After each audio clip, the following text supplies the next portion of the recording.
আসসালামু আলাইকুম রহমতুল্লাহ। প্রিয় শিক্ষার্থীরা, তোমরা কেমন আছো? আলহামদুলিল্লাহ, আমিও তোমাদের দোয়ায় আল্লাহর রহমতে ভালো আছি।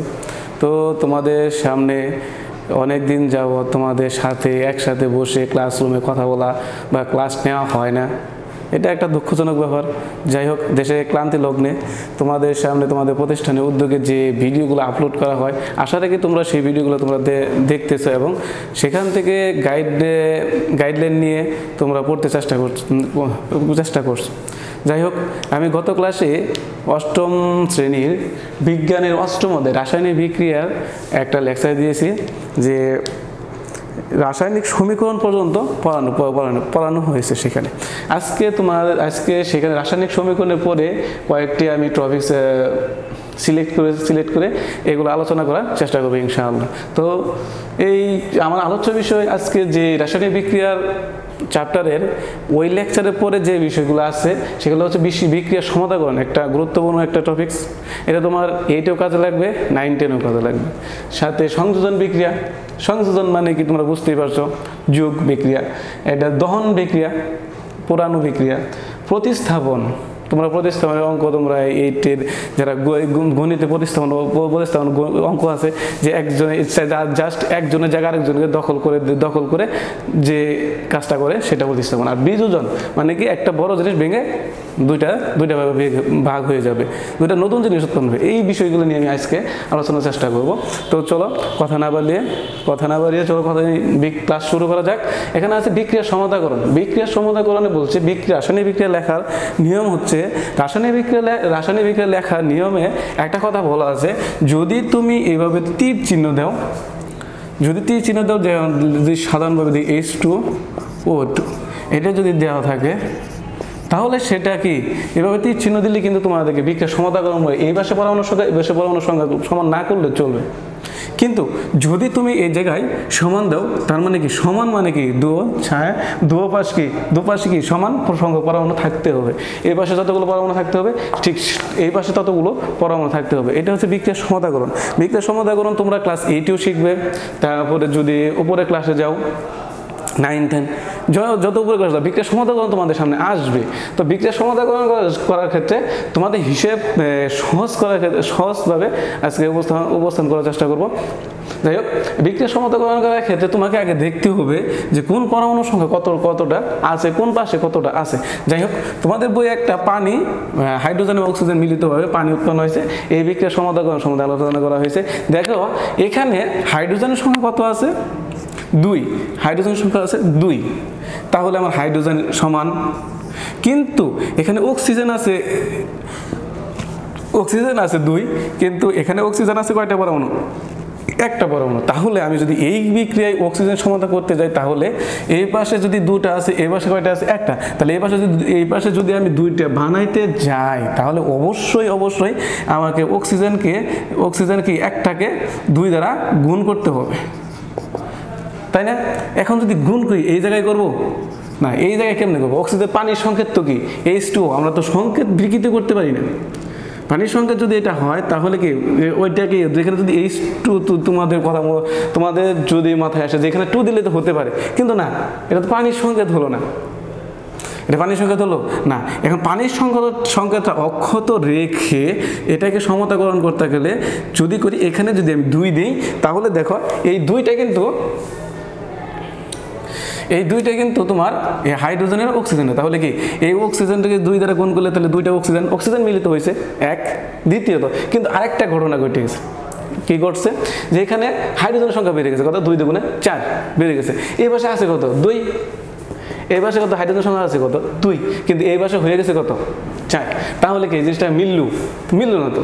আমি অক্সিজেন ঠিক করতে গিয়ে আমি আমার হাইড্রোজেন সংখ্যা বেড়ে গেছে। এখন হাইড্রোজেন সংখ্যা যদি আমি সমান করতে যাই, তাহলে যদি আমি হাইড্রোজেনের সামনে 2 দিই, তাহলে 2 দুগুণে 4, 2 দুগুণে 4, এখানে 2 দুগুণে 4, তাহলে কি ধ্রুব পাশে মোট পরমাণুর সংখ্যা সমান আছে। দেখো তো এখানে হাইড্রোজেন আছে কত? 2 গুণন 2 সমান কত? 4। এখানে আছে অক্সিজেনের সংখ্যা আছে কত? 2 সমান কত? 6। তাহলে এই পাশে মোট পরমাণুর সংখ্যা হচ্ছে আমার 6। কিন্তু এই পাশে কত? দেখো এখানে আছে 2টা হাইড্রোজেন, গুণন 2 আর কি আছে একটা অক্সিজেন গুণন 2 কারণ এই দুইটা তো সবার এই দুইটা কার হাইড্রোজেনেরও অক্সিজেনেরও তাহলে কত হবে 2 দুগুণে 4 যোগ 2 সমান কত 6 তার মানে কি উভয় পাশে আমার পরমাণু সংখ্যা সমান আছে তার মানে এই বিক্রিয়াটি কি সমতাকরণ হয়ে গেছে সমতাকরণ জাস্ট একটু মাথায় একটু জাস্ট খেয়াল রাখবা যাতে তুমি দেখতে পারো যে পরমাণু সংখ্যাগুলো সমান কিভাবে করা যায় কাকে গুণ করলে সমান করা যায় যেমন আরেকটা দেখো আশা রেখে তোমরা এটা বুঝতে পারছো এখন যদি আরেকটা বিক্রিয়া লিখি দেখো যে লিখলাম সোডিয়াম হাইড্রোক্সাইড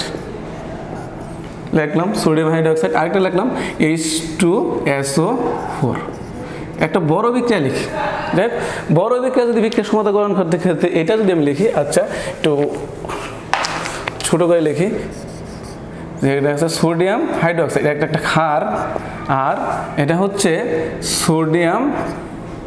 সোডিয়াম এটা দেই তোমার H2SO4 এটা এক ধরনের বিক্রিয়া তোমাদের বইয়ে আলোচনা নেই এটাকে প্রশমন বিক্রিয়া বলে অনেকে এই বিক্রিয়া হচ্ছে এসিড ক্ষারের বিক্রিয়া প্রশমন বিক্রিয়া এটা তোমাদের বই না এটা জাস্ট বিক্রিয়া সমতাকরণ করানোর ক্ষেত্রে আমি দেখাচ্ছি দেখো এই বিক্রিয়া যদি সমতাকরণ করতে যাই আমি যোজনী আগের লেকচারে আলোচনা করেছি সেখানে এখান থেকে তোমার জাস্ট এই প্রতিস্থাপন বিক্রিয়াটা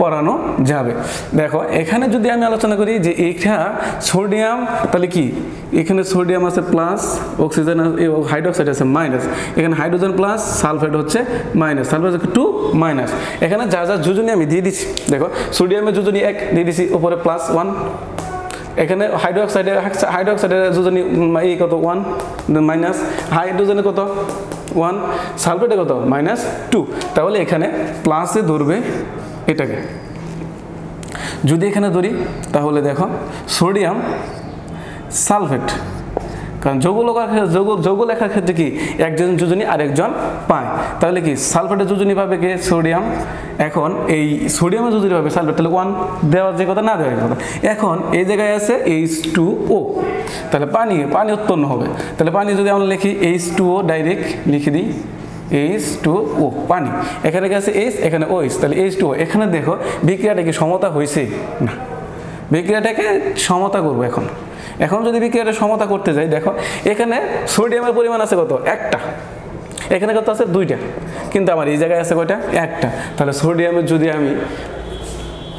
কি এখানে একটা সোডিয়ামকে যদি এখানে 2 দ্বারা গুণ করি এই সমতা করার জন্য এখানে 2টা আছে জাস্ট এখানে 2টা পূরণ করার জন্য এখানে দিলাম 2 তার মানে কি সোডিয়াম 2টা মিলছে এখানে 2টা আছে এখানে 2টা আছে কিন্তু কি অক্সিজেন এবং হাইড্রোজেন সংখ্যা বেড়ে গেছে অক্সিজেন হাইড্রোজেন সংখ্যা কতটা বাড়ছে দেখো সালফেট তো একটাই দেখো এখানে সালফেট আছে একটা এখানে সালফেট আছে একটা নট ফ্যাক্ট ঠিক আছে এখানে সোডিয়াম আছে 2টা এখানে সোডিয়াম আছে 2টা শেষ এখানে কি হচ্ছে এখানে গরমিল আছে অক্সিজেন এবং হাইড্রোজেন এখানে কি আছে হাইড্রোজেন আছে কয়টা 2টা এখানে আছে কয়টা 2 দুগুণে 4 এখানে আছে অক্সিজেন কয়টা আছে একটা হলো 2টা এখানে আছে কয়টা অক্সিজেন একটা এই 2 দেওয়ার পরে কি পার্থক্য হয়েছে দেখো এখানে অক্সিজেন পরিমাণ বেড়ে গেছে হাইড্রোজেনের সংখ্যা বেড়ে গেছে আর এখানে কত আছে হাইড্রোজেন কত আছে 2টা এখানে আছে কয়টা 2টা তাহলে আগের বিক্রিয়ায় কিন্তু হাইড্রোজেন ছিল 3টা এই একটা এই 2টা 3টা কিন্তু এখানে আছে কত কম তার জন্য এই পাশে 2 দেওয়ার পরে এখানে সংখ্যা বেড়ে গেছে এখন আমি দেখব কিভাবে অক্সিজেন এবং হাইড্রোজেনের সংখ্যা সমান করা যায় এখানে কত আছে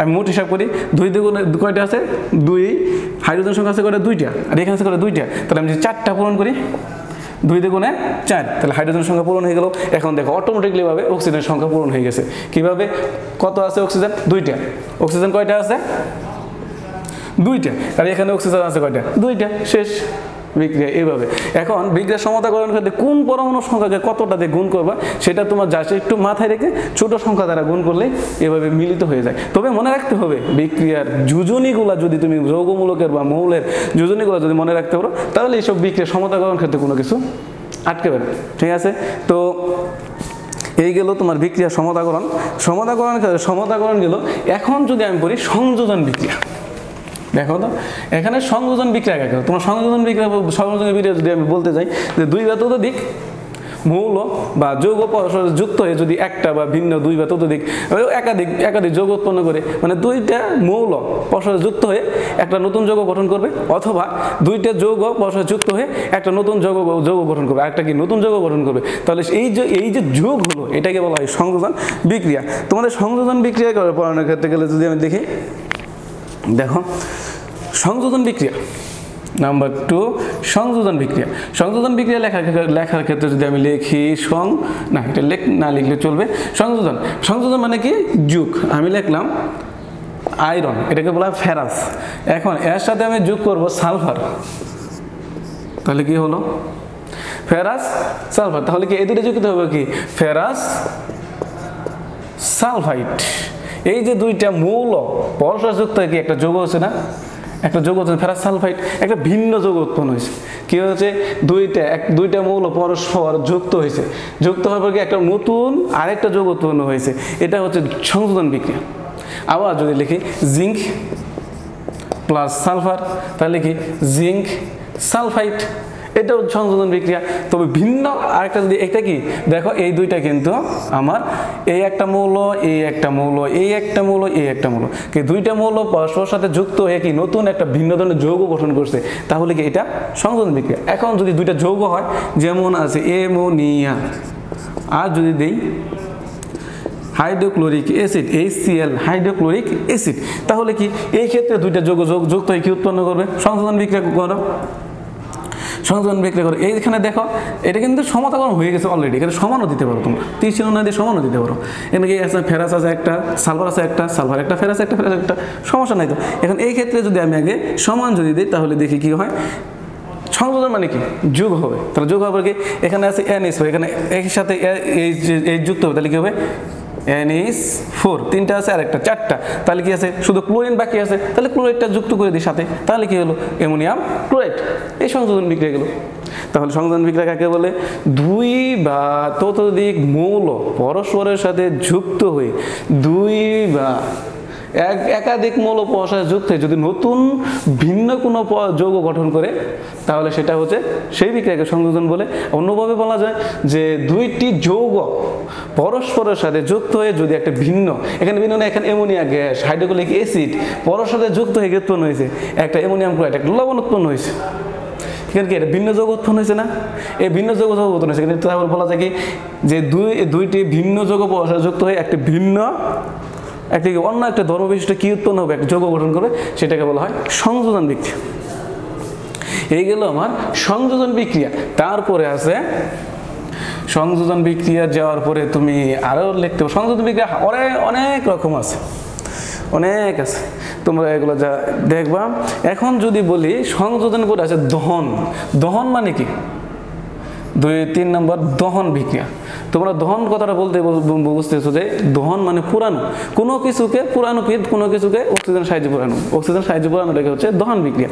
দহন কিন্তু আমরা জানি কি অক্সিজেন আগুন জ্বালাতে সাহায্য করে। অক্সিজেন ছাড়া কিন্তু আগুন জ্বলে না, আর কার্বন ডাই অক্সাইড আগুন নিভাতে সাহায্য করে। এই অক্সিজেন যেহেতু দহন বিক্রিয়া, তাহলে অক্সিজেনের সাহায্যে পোড়াতে হবে।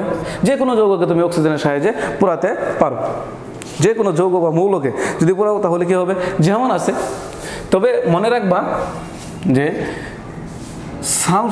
সালফারের যদি আমি অক্সিজেনের সাহায্যে পোড়াই তাহলে কি দিতে হবে, এখানে দেখো তাপ যদি দেই, সালফারে তাপ দিলে অক্সিজেনে কি, যদি অক্সিজেনের সাহায্যে তাপ দেওয়া হয় তাহলে কি হবে সালফার ডাই অক্সাইড উৎপন্ন হবে। এটা হলো সালফার ডাই অক্সাইড। আবার সালফার ডাই অক্সাইড আবার যদি দেই ম্যাগনেসিয়াম প্লাস, ম্যাগনেসিয়ামকে আমি অক্সিজেনের সাহায্যে পোড়াবো, তাহলে ম্যাগনেসিয়াম অক্সাইড। এখন বলতে পারো যে স্যার ম্যাগনেসিয়াম অক্সাইড এখানে দুইটা মৌল, এখানে দুই আছে, এখানে দুই দেওয়া হলো, কিন্তু এখানে দুই দেওয়া হলো না কেন? কারণ অক্সিজেনের যোজনী 2, ম্যাগনেসিয়ামের যোজনীয় 2।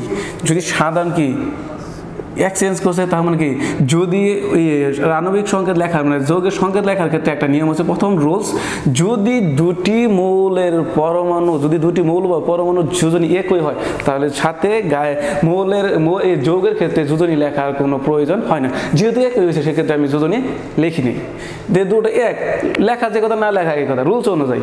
এখন এখানে আছে কয়টা? দুইটা, এখানে আছে কয়টা? একটা। তাহলে কি পরমাণুর সংখ্যা সমান হলো?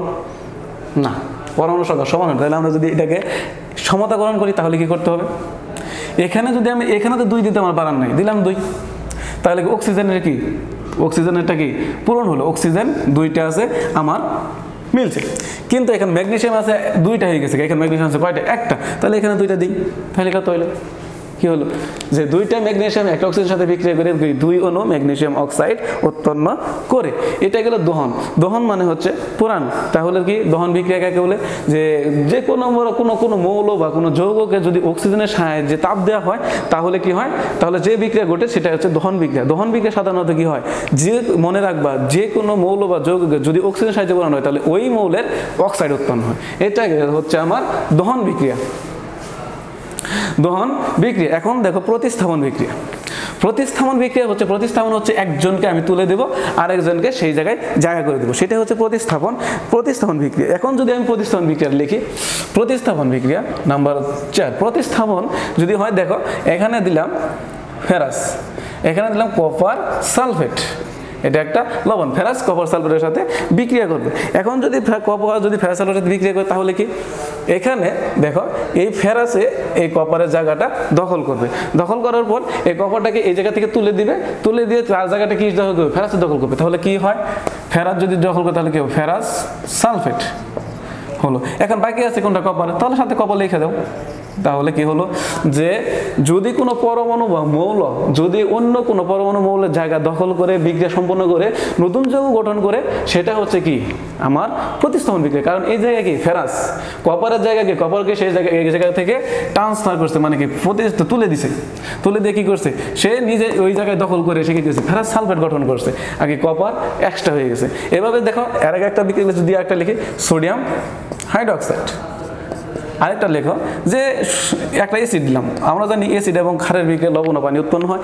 এটা দেখো এই যে লোকটা আছে, এই লোকটায় এই হাইড্রোজেনকে তুলে দিবে, এই যে আছে ক্লোরিন এর সাথে যুক্ত হবে। তাহলে কি এখানে সোডিয়াম হাইড্রোজেনের জায়গা দখল করলে তাহলে কি এটা কি প্রতিস্থাপন বিক্রিয়া বলা যায় না?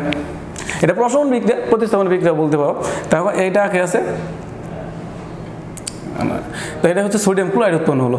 এখন যে হাইড্রোজেন আছে এই হাইড্রোজেনটা কি এর সাথে যুক্ত হবে, যুক্ত কি উৎপন্ন হবে? পানি। এইগুলো আমার প্রতিস্থাপন বিক্রিয়া।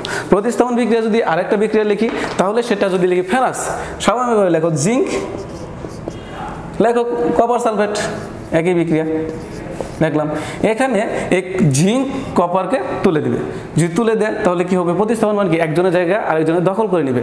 দখল করে নেওয়া, এখানে জিঙ্ক যদি কপারকে জায়গা দখল করে তাহলে হবে কি জিঙ্ক সালফেট প্লাস কি কপার, শেষ। এই হচ্ছে প্রতিস্থাপন। প্রতিস্থাপন বিক্রিয়ার সংখ্যাটা যদি বলি তাহলে প্রতিস্থাপন বিক্রিয়া হচ্ছে যে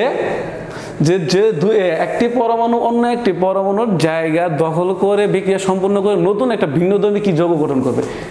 আগে আসলে কপার সালফেট, সে বলেছি ফেরাস সালফেট, ভিন্নধর্মী না, যে যৌগ গঠন করে সেটা হচ্ছে আমার প্রতিস্থাপন বিক্রিয়া। প্রতিস্থাপন গেল। এখন কি আছে? বিযোজন বিক্রিয়া। বিযোজন মানে কি? আগে পড়ছি সংযোজন, এখন বিযোজন মানে কি দুইটা ভাগ হয়ে যাবে। এখন দেখো যদি বিযোজন বিক্রিয়ার কথা বলতে যাই তাহলে তোমরা বলতে পারো যে একটা বড় একটা যৌগ ভেঙে কি হবে? বড় একটা যৌগ ভেঙে কি হবে? দুইটা যৌগ বা পরমাণুতে পরিণত হবে। একটা হচ্ছে ধরো এটা হচ্ছে 5 নম্বর, যেমন আছে ক্যালসিয়াম কার্বনেট মানে চুনাপাথর। যদি বলি ক্যালসিয়াম কার্বনেট, আমি এটাকে দিব তাপ, মানে কি তাপ দিব। তাপ দেওয়ার পরে ক্যালসিয়াম কার্বনেটটা কি হবে? এটা বিয়োজিত হবে না, ভেঙে যাবে। ভেঙে দিয়ে উৎপন্ন হবে ক্যালসিয়াম অক্সাইড। এই গেল এক। আর বাকি আছে কত? Calcium oxide. এখানে ক্যালসিয়াম গেল আর একটা অক্সিজেন চলে গেল, বাকি আছে কয়টা অক্সিজেন? 2টা। তাহলে সরাসরি লিখে দিই কার্বন ডাই অক্সাইড, কারণ কার্বনের সাথে অক্সিজেন মিলিত হয়েছে কার্বন ডাই অক্সাইড। এই হলো কি? এটা হচ্ছে বিয়োজন, কারণ একটি বড় যৌগ ভেঙে 2টা ভিন্ন যৌগ পরিণত হয়েছে। এটা হচ্ছে তোমার বিযোজন বিক্রিয়া। বিযোজন বিক্রিয়া এখানে কার্বন ডাই অক্সাইড যে উৎপন্ন হয়েছে এটা তুমি কিভাবে বুঝবা? এটা একটা তোমাদের বই একটা পরীক্ষা দেওয়া আছে যে এই কার্বন ডাই অক্সাইড যদি পানির ভিতরে চালনা করা হয় চুনের পানির মধ্যে, তাহলে চুনের পানিকে গুলা করে। তাহলে করতে হবে কি যে আমাদের যদি দেই, তারপরে দেখো ক্যালসিয়াম হাইড্রোক্সাইড হচ্ছে আমাদের চুন, ক্যালসিয়াম হাইড্রোক্সাইড চুন। এখন যদি এইখানে যদি আমি কার্বন ডাই অক্সাইড চালনা করি, কার্বন ডাই অক্সাইড যদি চালনা করি তাহলে কি উৎপন্ন হবে? কার্বন ডাই অক্সাইড চালনা করলে উৎপন্ন হবে এখানে যে ক্যালসিয়াম কার্বনেট উৎপন্ন হবে, চুনাপাথর উৎপন্ন হবে, আর কি উৎপন্ন হবে? এখানে পানি উৎপন্ন হবে, যেহেতু হাইড্রোক্সাইড আছে পানি উৎপন্ন হবে। এখন বিক্রিয়াটা সমতা করতে পারো না করতে পারো।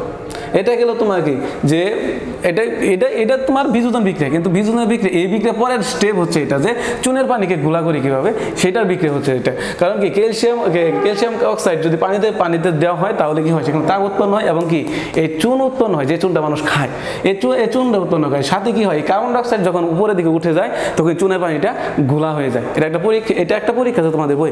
আরেকটা দেখো তোমাদের বই আরেকটা দেওয়া আছে যে পটাশিয়াম ক্লোরেট, পটাশিয়াম ক্লোরেট। এখন এটা বিযোজন বিক্রিয়া যদি করতে যায় তাহলে কি হবে? স্বাভাবিক একদম, আর কিচ্ছু করা নেই। এখানে আছে যে পটাশিয়াম ক্লোরেট, এটা জাস্ট ভিজিতে হবে। ভিজিতে কি উৎপন্ন হবে? দেখো পটাশিয়াম ক্লোরাইড এবং অক্সিজেন উৎপন্ন হবে। আচ্ছা দেখো বিযোজন বিক্রিয়া, আমার তো বিযোজন বিক্রিয়া তো ঘটে গিয়েছে, ঠিক আছে। একটা যৌগ বড় একটা যৌগ ভেঙে পটাশিয়াম ক্লোরাইড এবং অক্সিজেন উৎপন্ন হচ্ছে, কিন্তু দুই পাশে কিন্তু অক্সিজেনের সংখ্যা সমান নয়। কেন? এখানে আছে 3টা, এখানে আছে 2টা। এখানে আছে পটাশিয়াম ক্লোরাইড, ঠিক আছে, কিন্তু কি এই জায়গায় সমান নয়। যদি আমি এই জায়গায় যদি 2 দিই, দেখো তাহলে কি দাঁড়ায়? 2টা পটাশিয়াম 2টা ক্লোরিন 3 গুণে 6টা অক্সিজেন, 6টা অক্সিজেন। কিন্তু এই জায়গায় যদি আমি 3 দিই তাহলে কি 3টা অক্সিজেন 3 গুণে 6টা অক্সিজেন হয়ে দাঁড়ায়। কিন্তু এই জায়গায় কি হয়েছে? আমার পটাশিয়াম এবং ক্লোরিনের সংখ্যা কি হচ্ছে? কমে গেছে আগের কি বিক্রিয়কের থেকে। তাহলে কি হবে? এখানে যদি আমি 2 দিই তাহলে একসাথে আমার কি বিক্রিয়ার সমতাকরণ গেল, বিযোজন বিক্রিয়া গেল, ঠিক আছে। এই হচ্ছে কি যেখানে কি 2 দিছি আর এখানে 2 দিছি, তাহলে সব সম্পূর্ণভাবে কি এখানে কয়টা পরমাণু আছে? দেখো এখানে 2টা পটাশিয়াম আছে, সাথে 2টা ক্লোরিন আছে, ঠিক আছে। 3 গুণে 6টা অক্সিজেন আছে, অক্সিজেনের পরিমাণ 6, ক্লোরিনের পরিমাণ 2, পটাশিয়ামের পরিমাণ 2। এখন দেখো এই পাশে কয়টা আছে? 2টা ক্লোরিন 2টা পটাশিয়াম, আর সাথে আছে 3 গুণে 6, তাহলে কত হলো? 2 2 4 10। এখানে কত হলো? 2 2 4 10। তার মানে কি দুই পাশে আমার পরমাণুর সংখ্যা সমান। এটা একটা বিযোজন বিক্রিয়া, বড় একটা যৌগ ভেঙে 2টা নতুন যৌগ, 2টা নতুন, একটা অক্সিজেনের কি যৌগ, আর একটা কি অক্সিজেনের অণু, আর কি একটা পটাশিয়াম ক্লোরাইড, একটা যৌগ নতুন যৌগ গ্রহণ করছে। এইগুলো আমার কি বিযোজন বিক্রিয়া। আলহামদুলিল্লাহ যতটুকু আলোচনা করা হয়েছে আশা রাখি তোমরা একটু বুঝতে চেষ্টা করো, এবং যদি সম্ভব হয় তোমরা বই থেকে একটু হেল্প নিবে এবং ভিডিওটা দেখবে। তো আজকের মতো এখানে আমি আমার ক্লাস থেকে বিদায় নিচ্ছি। তোমাদের সুস্বাস্থ্য এবং দীর্ঘায়ু কামনা করে বিদায় নিচ্ছি। আসসালামু আলাইকুম ওয়া রাহমাতুল্লাহ।